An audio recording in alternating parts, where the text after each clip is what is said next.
On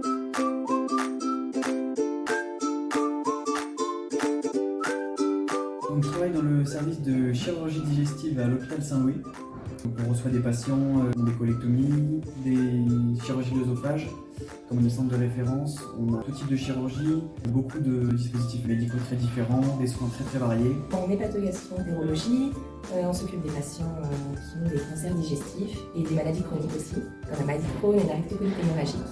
On a deux types de services. On a l'hospitalisation traditionnelle, conventionnelle, où les patients sont là H24, et de l'hôpital de jour, où les patients viennent pour recevoir leur traitement de chimiothérapie et d'anti-TNF-alpha pour tout ce qui est NICI. Donc ce sont deux secteurs extrêmement complémentaires qui prennent en charge les patients atteints de cancer digestif principalement. Et donc d'un point de vue chirurgical d'un côté, d'un point de vue médical de l'autre. Ils s'associent dans le parcours du patient avec la chimiothérapie qui est administrée plutôt sur la partie gastro-entérologie, avec toutes les interventions, les poses d'ostomie sur la partie chirurgicale. C'est un service complet avec pas mal de soins techniques. C'est très intéressant intellectuellement parce qu'on fait pas mal de recherches sur certains traitements, on fait des chimiothérapies, on teste des médicaments sur certains patients. C'est un service où il y a beaucoup de soins, c'est dynamique. Il y a l'hôpital de jour, l'hospitalisation, du coup on travaille sur deux secteurs différents. Les patients chroniques, donc on peut vraiment aussi avoir une relation. On les connaît bien, quoi. On les suit tout au long de leur maladie.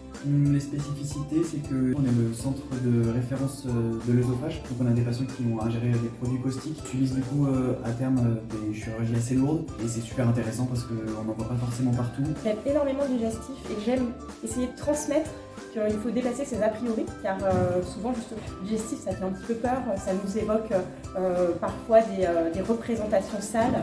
Or c'est tellement plus que ça, c'est vraiment la prise en charge globale de patients, c'est de la cancérologie, c'est des soins techniques extrêmement variés, du début de l'annonce de diagnostic de cancer jusqu'à la guérison heureusement, ou jusqu'aux soins palliatifs. Ça nous permet d'accompagner les patients dans toutes les étapes de sa prise en charge. C'est aussi un secteur plein de projets. On développe des salons des familles, actuellement on met en place de la socio-esthétique pour les patients. On fait pas mal de communication autour de Mars Bleu, la prévention du cancer du colorectal, ou aussi sur les journées des maladies inflammatoires chroniques de l'intestin. C'est extrêmement dynamique et une fois qu'on est dedans, on a plus du tout envie d'en partir.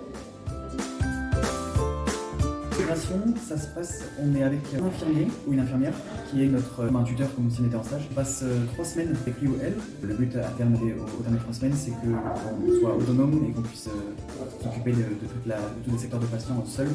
Le but étant d'avoir une intégration individualisée parce qu'on a bien conscience que les étudiants n'ont pas tous le même parcours de stage. On a des équipes avec des infirmières plus expérimentées qui savent accueillir les jeunes professionnels, qui nous permet d'avoir un panel d'expériences et de compétences variées, une ambiance dynamique, des personnes qui savent se remettre en question, accueillir les nouveaux et s'adapter aux nouvelles expériences, aux nouvelles méthodes de travail. Ça donne des services dans lesquels il est facile de s'intégrer.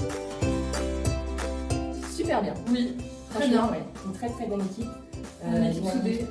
Soudée. On s'entraide toujours, que ce soit au niveau médical, paramédical, aide-soignant, infirmier, tout le monde s'entraide.